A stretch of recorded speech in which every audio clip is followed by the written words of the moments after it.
had some very good news last night. The Houthis have announced that they are not, or they've announced to us at least, that they don't want to fight anymore. They just don't want to fight. And we will honor that. And we will stop the bombings. And they have. Glory and grace, America. I'm capitulated, Hugh Hewitt live in the more- Relief Factor studio. I am wondering if you're watching on the Salem News Channel. You just saw the president sitting there with the Prime Minister of Canada, Mr. Carney, announced that the Houthis have flown in the towel and raised the white flag. Do we believe him? I'm joined by Haviv and Hugh, the politics and conflicts writer for the Times of Israel. He's also the host of Ask Haviv Anything, a podcast I never miss. Haviv, welcome. You picked a timely day to come. What do you make of President Trump's announcement that the Houthis have thrown in the towel?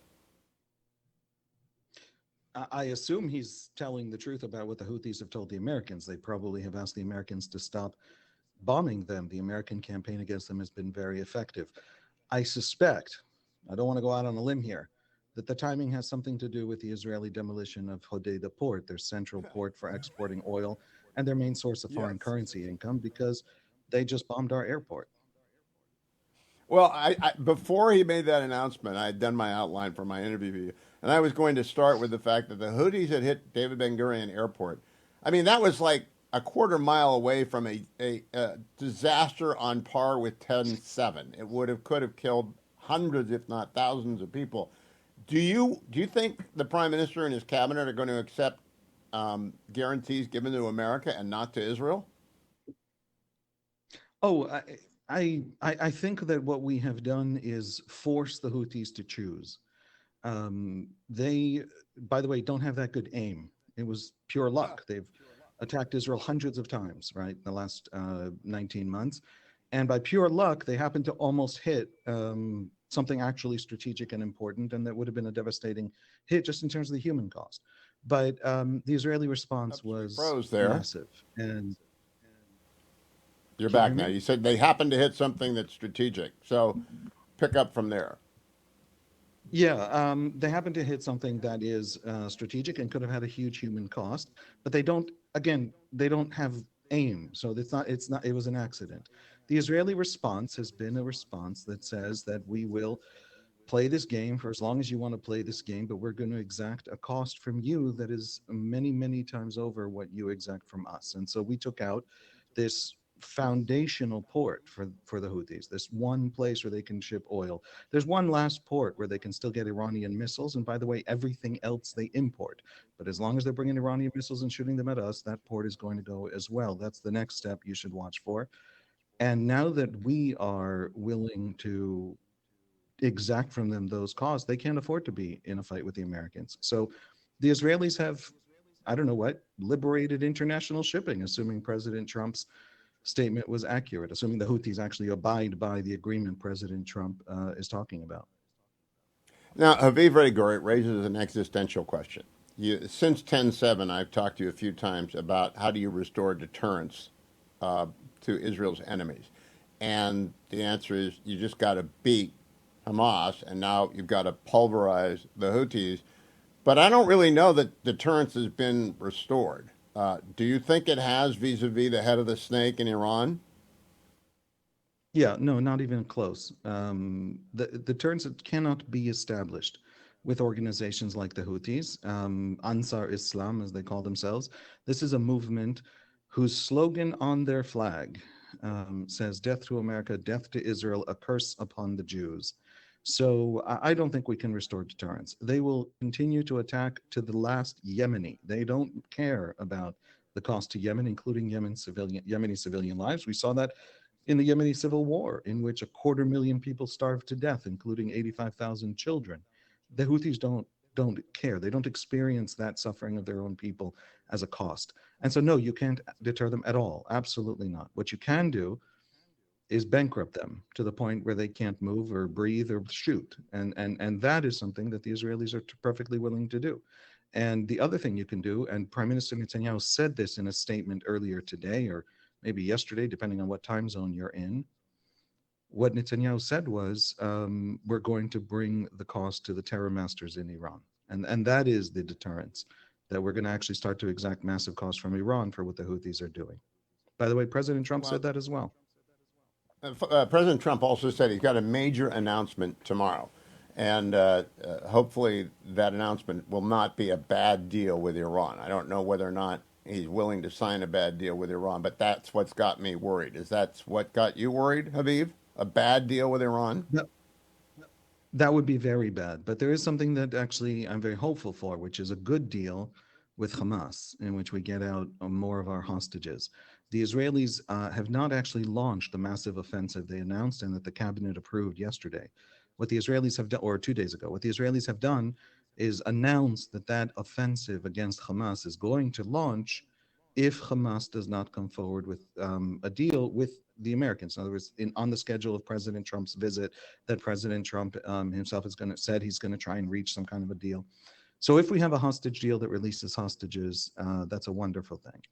If what he's going to announce is a deal with Iran that leaves infrastructure in place, like the amazing deal that Bill Clinton struck with North Korea not to build nukes, and then it suddenly built nukes, like, you know, the amazing deal with Iran in the past, in which it didn't actually push them back at all. It just made them agree, Scouts Honor, not to continue to enrich. Look, don't leave infrastructure in place. If you have a deal with Iran in which it retains its capacity to enrich, its centrifuges, its installations, then no deal matters, because you're never going to bomb them. And it just depends on whether or not they want to keep the deal at any particular moment. The only deal that counts, the only deal that matters, the only deal that would work is a deal in which all the infrastructure is removed, like the deal with Libya, like the deal with Ukraine, which is a whole different situation. But Ukraine actually has no nuclear program because the infrastructure was removed. If you can get that deal, that averted war and saved the Middle East from nuclearization. Now, that deal would involve, it's not very hard to do. You see, I think that's like a one pager. We're going to open up the following list of sites to IAEA inspectors, and we're going to bring in hammers and we're going to smash the centrifuges. And here, by the way, is a big box of our enriched uranium. Take it with you. It's not a hard deal to do, Habib. Do you actually expect, because I don't, the Iranian Revolutionary Guard Corps and the mullahs to agree to anything like that? No, I think they'd prefer a war to giving up the nukes. I By the agree. way, I don't know anyone who disagrees with that assessment. Not on pro deal, anti deal, not the Hawks, not the Doves. I don't think there's anyone who thinks that the Iranians are going to give up the infrastructure. And if they don't give up the infrastructure, none of it matters. People, Democrats like to lord over Trump that now he's looking for a deal with Iran, but he's the one who backed out of the JCPOA, that first Iran deal that Obama sealed with them in 2015. Well, guess what? If the JCPOA was still in force, then by the actual agreements in the JCPOA itself, Iran would now be able to start installing advanced centrifuges and enriching. Under the deal, the limits on those things already would sunset by 2025. So don't give us a deal like that. I know that to a presidential administration, 10 years feels like a very long time, but in the history of grand strategy and in the Middle East and in the way the Iranians think, 10 years is not a long time.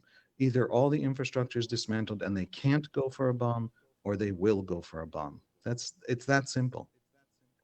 Well, you are a realist, and I am a realist. So that brings me to question number 3. No matter what the president announces tomorrow, what is Netanyahu waiting for? Because the problem is in Tehran in a dozen different sites around a very big country, but you've demonstrated the ability to damage that very big country strategically.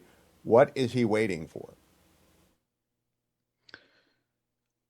Two comments. First of all, I don't know. Nobody knows. It's the $64,000 question. Some of Netanyahu's people have been telling Israelis asking these questions, don't worry, Trump is with us. Don't worry, he's trying to reach a deal. He genuinely wants a deal, but if there is no deal, and we know the Iranians won't give him the deal that he actually needs, then he will ride shotgun with us on an attack. The reason Netanyahu believes it's worth waiting for an attack, I think, is that Iran has been building that nuclear program for 15 years to do nothing but survive an Israeli airstrike. The pieces of the program that are most essential are buried under mountains. And Israel doesn't really have the firepower to do the kind of damage that would actually set that program back not 1 year, not 18 months, but in fact 10 years, would really reset the program. All of Iran's infrastructures are exposed to the Israeli Air Force, including infrastructures that are part of the regime's war machine. In other words, the Revolutionary Guard Corps owns a huge percentage, up to half of the oil infrastructure of Iran.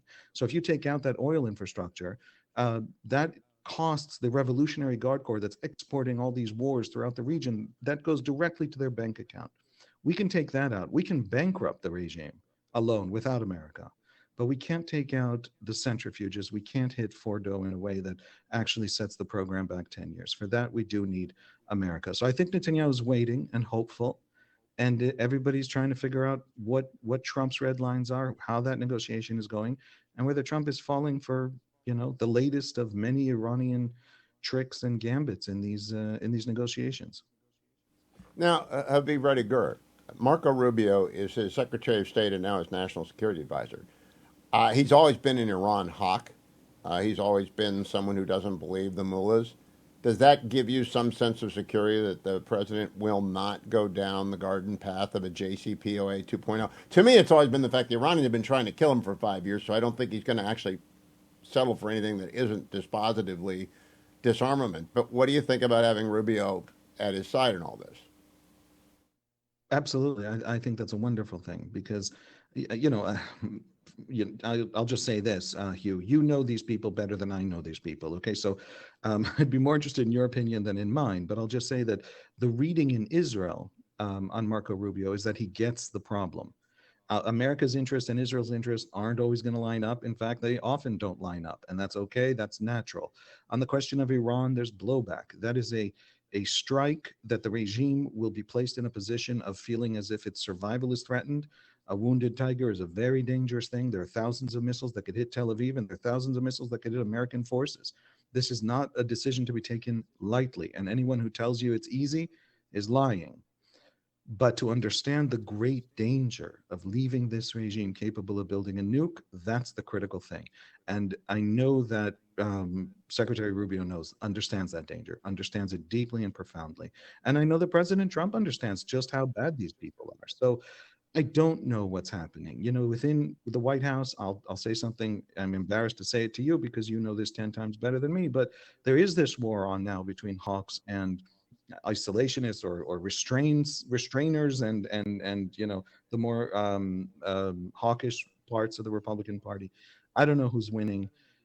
You can't leave a nuclear capability in the hands of the Ayatollahs. Yeah, the North Korean example is 1994 is exactly the reason why. Now, Haviv, I'm going to switch subjects a little bit. I was walking down the street downtown today to have coffee with a domestic policy expert, and a rabbi wearing a kippah comes up and says, "Can I give you a hug? I'm a Zionist rabbi from Jerusalem." And he was in town with all the Zionist rabbis from everywhere in Israel to do whatever they were doing up on Capitol Hill. I said, "Of course, the first Gentile you hugged today." He said, "Today, but not last night." How many Israelis are working their American counterparts to make them understand what you just laid out, that you cannot let Iran have a nuclear infrastructure? Because that's everything. That's everything. That's an existential threat. Iran's backing was the reason Assad was able to kill 600,000 people. Without Iran, he would have fallen back in 2013, and the Syrian civil war would not have become the catastrophe that it was.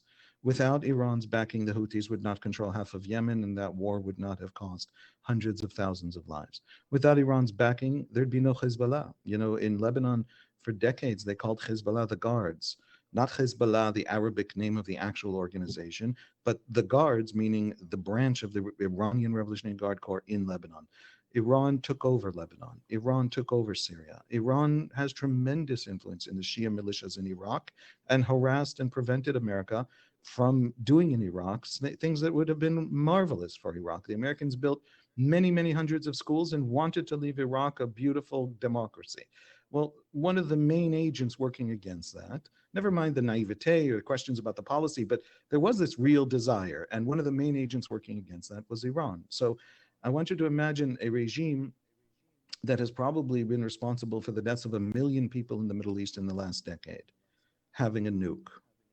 That's the regime when it has very little money, very little capability. It's overseeing, by the way, a country that's in free fall. They just went through a bad winter without gas. They're one of the most energy rich countries in the world, but it's also controlled by the regime, by the revolutionary guards, that the people don't actually have access to it. There are water shortages. There are drug use is exploding in Iran. There's, the life expectancy is collapsing. This is a regime overseeing a profound weakening and decline of their own country, also that they can sustain this awful revolution that they keep exporting to places and destroying them. So don't give them a nuke. That I think every Israeli is saying who has any access to any American. All right, so Haviv, having crippled first Hamas, then Hezbollah, and now the Houthis, does that make Iran, those are Iran's three proxies, and Hamas, while not dead, is dying. Hezbollah, while not dead, is on its back heels if it's even upright, and the Houthis are throwing in the flag. Does that make Iran more or less dangerous, that Israel has effectively wiped out the three legs of its four-legged stool, with it being the fourth leg?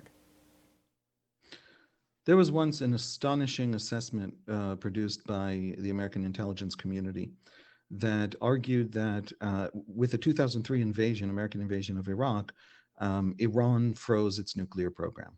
In other words, the moment they pulled back on the nuclear question was when the American military was suddenly very big and very next door. This is a regime that wants to survive.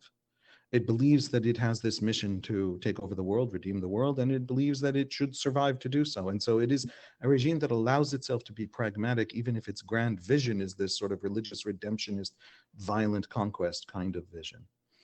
So yes, I think that they are deterrable in the short term. They're not deterrable in the long term. And now that we've taken out many of their main deterrence-producing proxies. In other words, what was the purpose of Hezbollah? That when someone goes for Iran, Iran can set Israel on fire. Well, Hezbollah can no longer set Israel on fire. And the Houthis are trying, and they, by the way, agreed to a ceasefire with the United States. They did not agree to a ceasefire with Israel. So that is still going to be happening. But we have made it much, much more difficult for Iran to cause harm to Israel, and therefore made it much more cost-effective for Israel to actually do the work that actually bankrupts that regime, brings its capabilities down to the ground, and potentially even sets back its nuclear program. And with American help, actually destroys its nuclear program. Haviv, last question on Iran. I'm old enough to remember the Iran-Iraq War, which went on for a decade, I believe, about which someone famously said, "I wish they both could lose." And they did not seem deterrable then when it cost hundreds of thousands of lives. They marched children through minefield. Has that ardor diminished to the point that the regime can actually fall? Because I've always thought that that's a flag in the ground that shows you that that regime is invulnerable to everything except force. I think that there's a gap between how an American would look at that question and an Israeli would look at that question. Iran cannot actually threaten America. It can threaten a terror attack. It can threaten to kill an American diplomat. It can threaten these kinds of, which these are all things that it has done to various enemies it has had over the years. But it can't fundamentally existentially threaten America. It can fundamentally existentially threaten Israel. And so that very willingness to destroy their own people for the great religious revolutionary cause is why you have to destroy the regime. It's the opposite way of thinking about it. They will exact massive costs for bringing them down, and that's a reason with them for America, because there's, if they stick around, that's not a huge downside for America.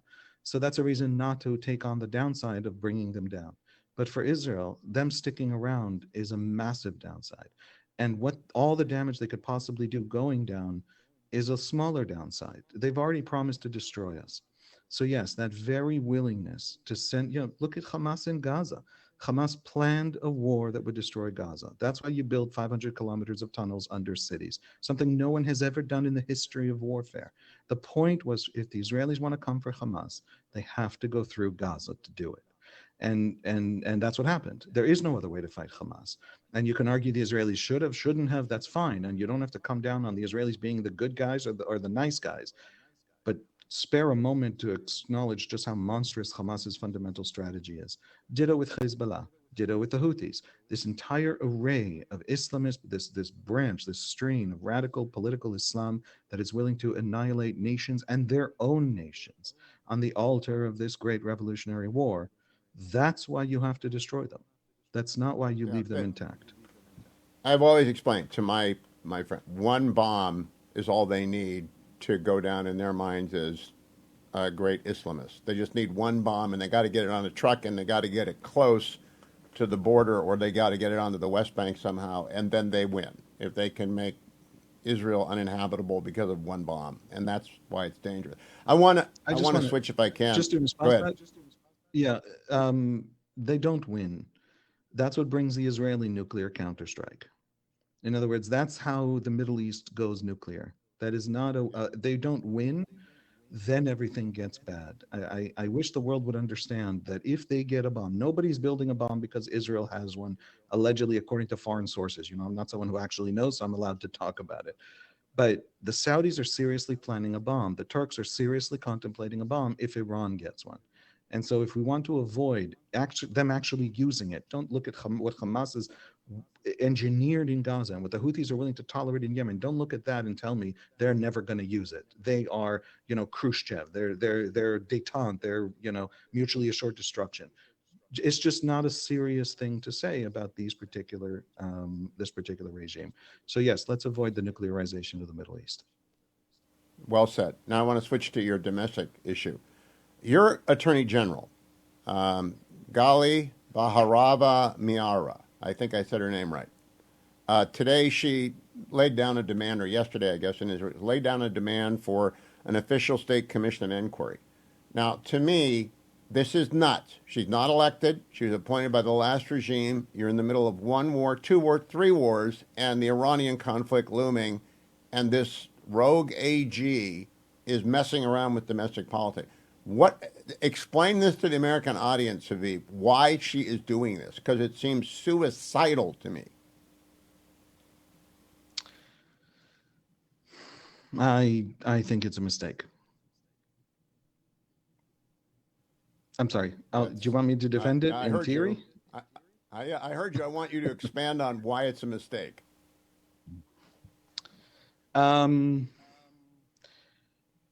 The decision to establish a state commission of inquiry, as opposed to what Netanyahu wants, which is a government commission of inquiry, though the difference is all the difference in the world, because a government commission of inquiry is established by the ministers themselves who appoint the commission. If we're looking at, a commission that will seriously investigate the ministers, you don't want the minister to appoint them. That's what Netanyahu wants. Obviously, that's Netanyahu playing politics, trying to escape blame. There's something profoundly, and I have said this, and people know I think this, pathetic about Benjamin Netanyahu's cowardice after October 7 and his unwillingness to even say out loud that it was his fault, that he had any responsibility, never mind fault, responsibility. He refuses to take responsibility. However, and therefore, we need a state commission of inquiry that is not appointed by the ministers. It's led by a Supreme Court justice. It can be a Supreme Court justice all the different sides agree on, a conservative justice, for example. That's what we need. But the idea that that is legally mandated and therefore the Attorney General can force the government to do so is a complete fiction.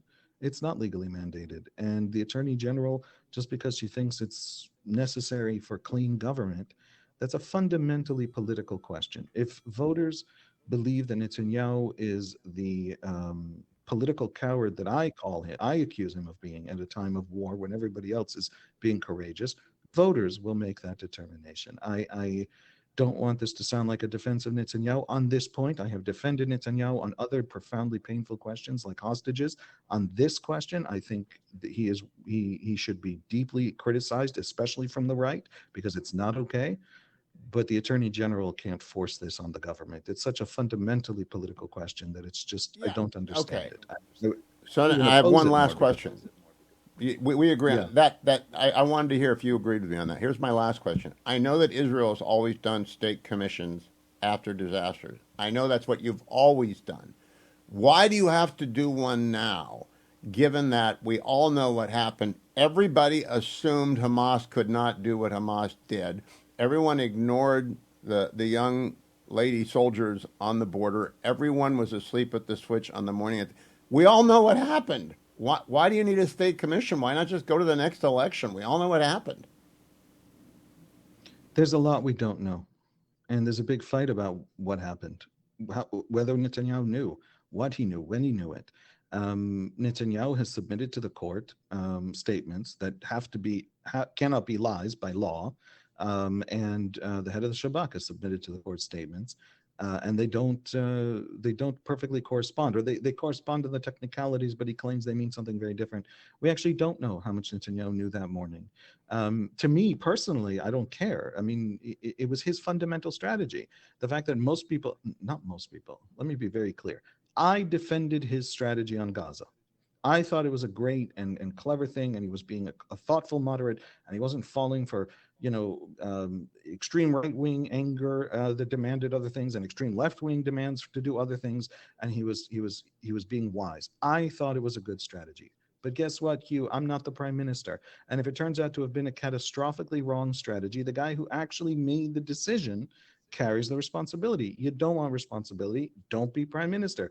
Hugh, you want things to happen in the United States, and there's a president who wants those things. Well, if it turns out the president does what you want and it's a catastrophe, you're not the one who needs to resign. He made a terrible mistake. He made the wrong decision. So Netanyahu, we do need a state commission of inquiry. We don't know all the details. And not only that, a state commission of inquiry has legal powers to investigate. For example, it has total security clearance, absolute security clearance, which means they can look into the deepest depths of the Mossad and the Shabak and pull that open, and no spy can refuse to appear before them, and we can actually learn everything. Or obviously those parts are not going to be public, but we can dig as deep as we need to dig, and it's a basic minimum of good governance.